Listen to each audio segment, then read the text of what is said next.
Welcome back to tonight's show with Scott Younger and Salva here about the infrastructure Asia 2010 and the public-private partnership.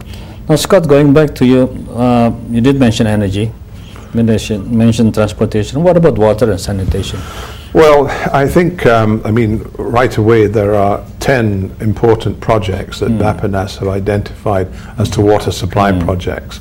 Water storage and water supply are key, and they are actually relatively easy to set up as PPP projects, because at the end of the day the private sector is putting in some heavy infrastructure and being just paid for supplying.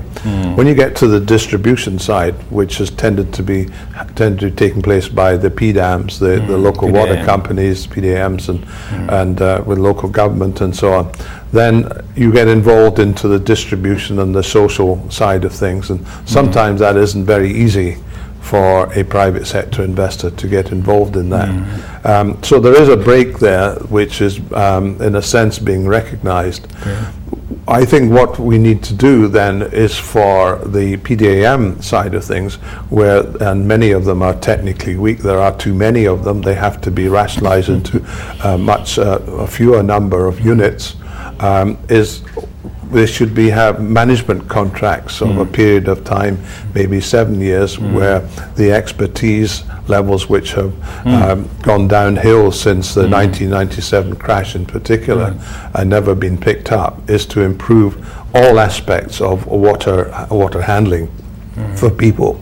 Now, on sanitation, there's we're desperate, actually. There's been no investment, seriously. No investment. And that, in the long, you can't go on like that. In the end, that leads to disease and all sorts of problems. Lack of water and sanitation put up your health bills. It reduces productivity, which you can measure in the billions. That's true. But can the government do anything about it?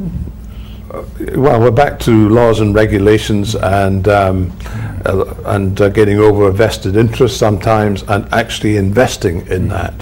And Jakarta desperately needs to. As a mega city in the world, the sanitation systems in the city are appalling, in a word. There's something needs to be considered, perhaps you can... Now, we were talking a little bit about the healthcare here. For instance, Indonesians spend 5 billion outside the country on healthcare issues. What would be the internal numbers, which include energy drinks and everything, which is about 50% of the 2 billion that they only spend here. So I see a huge, exciting program of investment needed in the healthcare sector, in hospitals, but then that also means first-grade doctors and nursing. There is a huge investment and opportunity and need for the population right across the country. Wow, that's really serious. So it's important, just to finish that, it's very important that, in fact, healthcare is featuring at this particular conference. True. Ms. Sabah, can you discuss a little bit on the coming conference on the sector energy, transport we cover, water we transfer? Can you discuss a little bit about the ICT? Is how many delegates coming, what sort of topics? As a matter of fact, the ICT sector is one of the most popular ones, alongside probably number 3 after power generation and renewable energies and transportation, which of course are considered probably number 1 in critical national infrastructure industries. However, our ICT panel, it's moderated by Mr. Ilham Habibi, co-chairman of IGAD. Yes. And it discusses a specific issue across Asia Pacific and Indonesia, and it's how we bridge the next generation of subscribers in broadband. So it has a very specific subject.